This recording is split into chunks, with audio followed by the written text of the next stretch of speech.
This video is called Jam Press Transition Press. Details, diagrams, and drills revised. It has been revised with moving graphics so the actions of the jam press can be better illustrated. This is Coach Joe Kabaki. I have coached both boys and girls basketball at the high school and grade school level, primarily in Springfield, Mass, since 1976. So why a full court transition press? Perhaps the biggest reason to use a transition press in your defensive arsenal is that it gives no time for the offense's press break to be set up. The inability of the transiting offensive team to set up a press break can be devastating to them. When facing a press, teams usually set up some kind of press break inbound formation, where players are assigned to go to certain spots on the floor with nearly 5 seconds to implement it. When facing the jam transition press, they do not have 5 seconds to set up their scheme to break the pressure. They have to get it done in a split second after a change of possession. If done right, the jam press can be a very effective weapon that could prove lethal just for that reason alone. This video is about my jam press, a trapping transition press. It will provide details about how the press is initiated, the defensive rotations involved, diagrams in motion that will illustrate the press in action, and lastly, drills to help implement all of that. I hope you enjoy watching my video, and I hope this will be instructive to many of you out there. The key to a successful press defense is sustained pressure on the ball, keeping the point of the spear against the jugular of your opponent. But that pressure typically is only applied after a made basket or turnover. The jam press is designed to put sustained pressure on the ball on every possession. It's initiated on the rebound, and the key is getting a jam on the player that rebounded the ball. Typically on a rebound by the opponents, players are programmed to retreat on defense.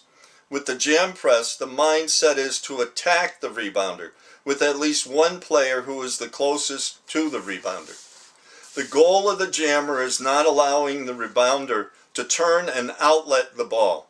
If the defender can prevent the rebounder from turning, it usually prevents the rebounder from outletting and allows a second defender to apply a trap to the backside or force a sideways pass to the corner.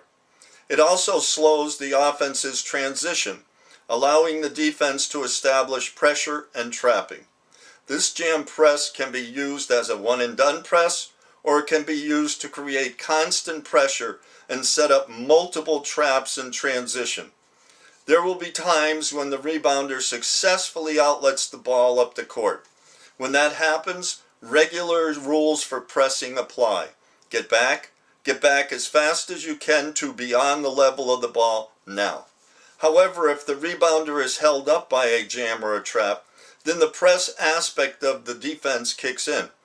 This press defense requires trapping rotations that may be unfamiliar to your players. They usually have designated spots in a regular press according to the position they play. But the point of the spear on the jam trap transition press could be any of your players.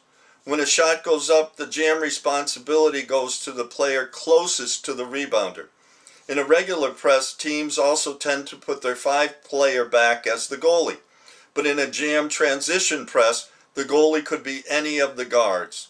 If an all-out jam press is required because of time and score, the goalie can be pulled and used as an interceptor or trapper, whichever is appropriate at the time. Properly implementing this philosophy varies from team to team. When I coached high school boys, we would spend time during every practice working on jamming, jam trapping, and rotations. At lower levels, it's very difficult to do that because of limited practice time and experience among players. At the high school level, coaches can really expand the press part of this concept with trapping rotations and playing pressure basketball. The key understanding must be that there's no substitute for hustling. If your team does not hustle, this approach is not for you. All the trapping and proper rotation techniques won't matter if you don't hustle in and out of them. The goal is to make opponents uncomfortable and disrupt their attack. To disrupt the offense even more effectively, I use this full-court jam press in tandem with my half-court transition press called SCRAMBLE transition press. I found varying the two added one or more element to create chaos for the other team. Press implementation. Here's what you need to do to implement the jam transition press. If all your team can do is get one jammer to the rebounder, two of the three interceptors can cut off the sideline passing lanes. If the rebounder turns forward and starts dribbling up the court, then the middle interceptor is responsible to stop the ball. The focus should be to take away the ball side sideline and the middle and try to force a sideways or backwards pass. If a pass is made up the floor, everybody must hustle back on defense. When the pass is sideways or backwards, the closest defender must get to the ball and apply pressure to push the player towards a sideline for a trap. When I coached high school boys, the jam press trapping rotations were particularly effective with the 10-second rule in place. If a jam trap occurs on the rebounder and the rebounder hasn't turned or made an outlet pass, one interceptor cheats the ball side sideline while the other tries to anticipate a pass to the middle. If the rebounder turns, the ball advancement must be stopped and a pass forced sideways or backward. The hard part about this is that the jammer, trapper, interceptors, and goalie can be different players each time this is initiated. That means the trapping rotation system must be understood and communicated between players. Usually in a press after a made basket, a player's only initial job may be to run to a specific spot on the floor. The trapping rotation system scrambles all positions into a matchup style zone of jammers, trappers, interceptors, and goalie. A player's role and position on the floor can change from one dribble or pass to the next. Potential challenges. The caveat in this approach is that some rebounders are exceptionally quick at outletting the ball up the floor, which thwarts any attempt at a jam or jam press.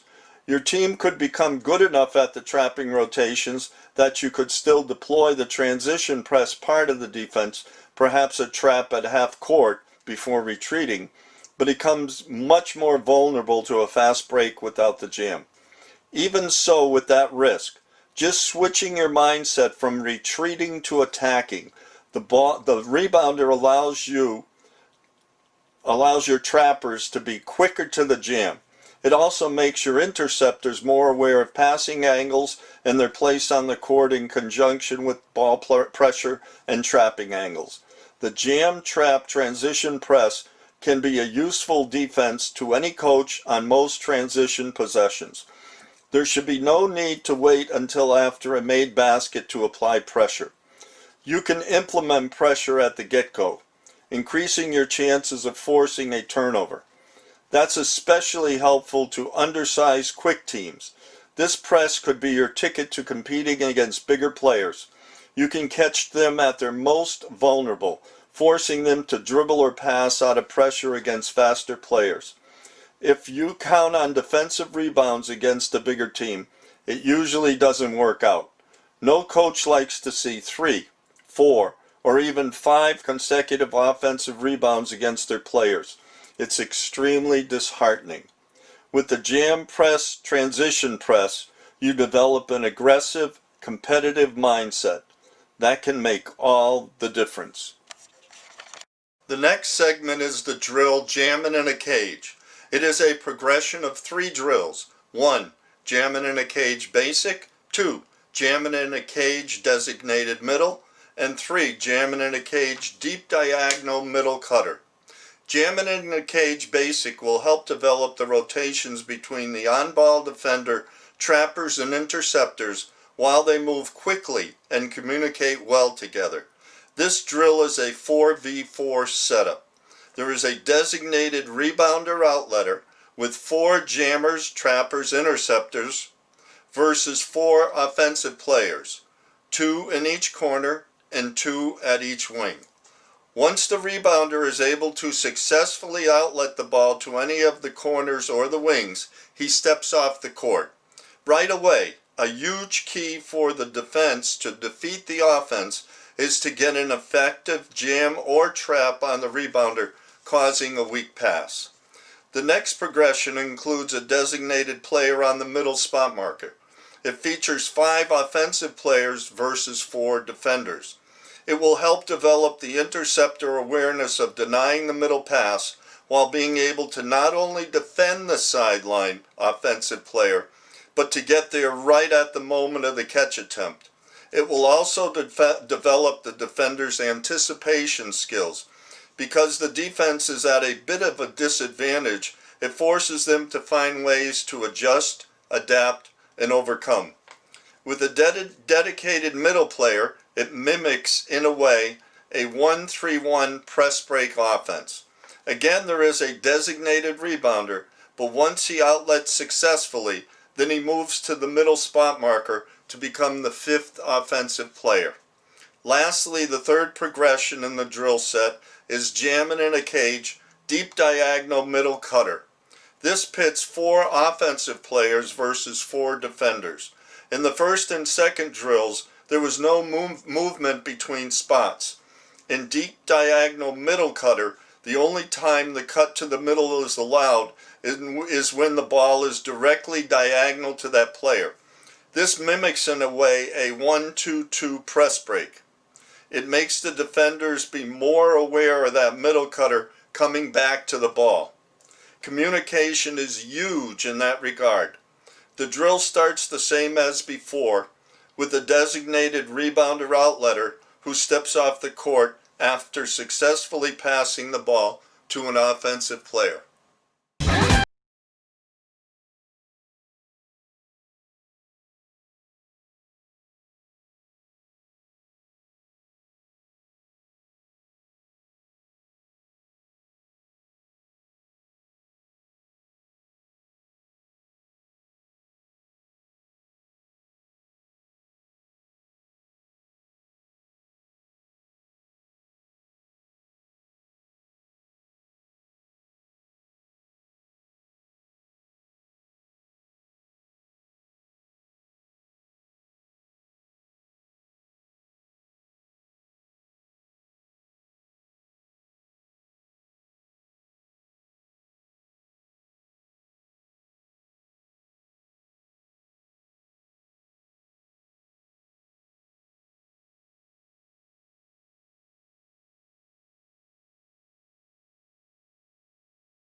There are 4 rules or guidelines for the jam transition press to function well.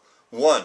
If a catch is made, pressure must be applied to the ball handler immediately, with none or very little pivoting allowed. 2. No middle. No dribble middle or pass to the middle. Limiting that is a big key to success. 3. No direct on-a-line passes, especially no over-the-head on-a-line passes.